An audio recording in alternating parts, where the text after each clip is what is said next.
I know this is a very controversial topic, but wearing waders on a fishing kayak is perfectly safe. Recently, we've been using these X-Back waders from 8 Fans, and people keep saying that we will drown if we fall into the water, and this just isn't true. Wearing waders on a fishing kayak is completely safe, especially when paired with a properly fitting wading belt, as it prevents water from rapidly filling the waders in case of an immersion. Even if water does enter the waders, it does not create a suction effect or drag a person down.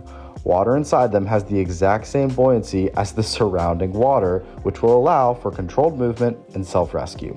We have loved wearing our waders while fishing the last few days, and we cannot wait to see how they hold up throughout the season.